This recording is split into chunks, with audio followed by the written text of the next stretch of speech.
Hello everybody, today in this video we are going to learn CSS Grid versus CSS Flexbox. Which layout should you choose for responsive design?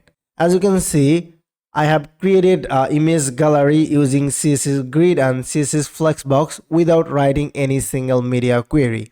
We'll achieve the same thing just using only CSS Grid and Flexbox. To see different between CSS Grid and CSS Flexbox, as you can see, I have a index.html file. Inside this file I have a image gallery just like this.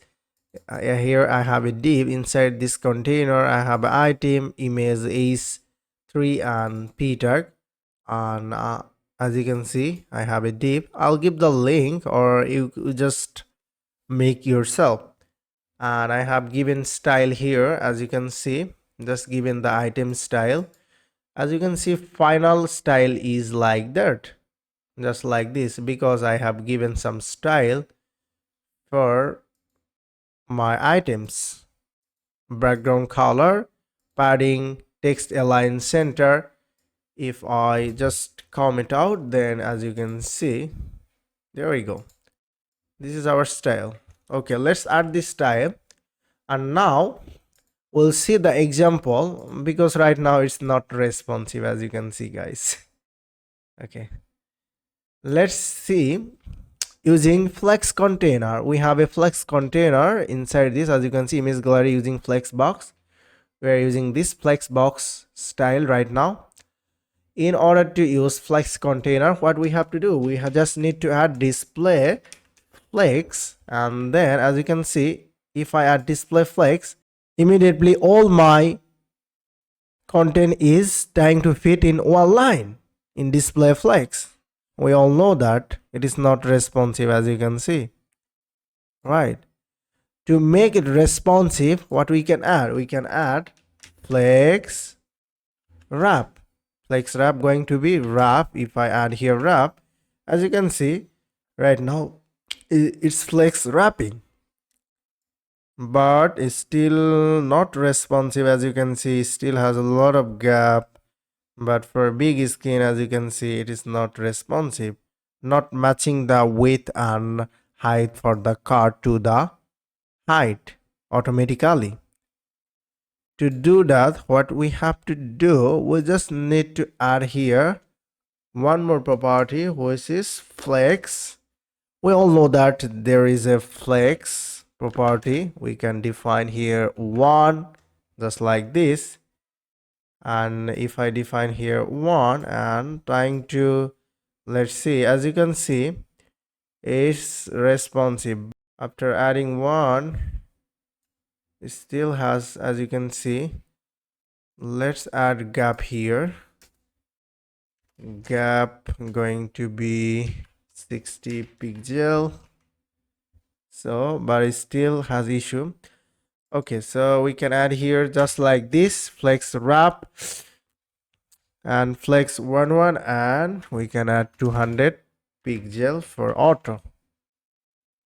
Okay, that's good. Right now, as you can see, it is working.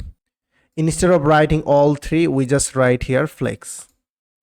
But this is responsive. As you can see, we have achieved the responsive gallery. But in CSS Grid, what you have to do, you just need to write, here is my CSS Grid view, right? Here is my container. What we have to do, image gallery using CSS Grid. We just need to add display grid. After adding display grid, now gap is working, and we need to define grid template columns. How many columns we want? We want, let's say, 4 column, right? Or just not 4 column, but how many column will not define. Column will determine according to the screen width. Then we have to use repeat function. A repeat is a function.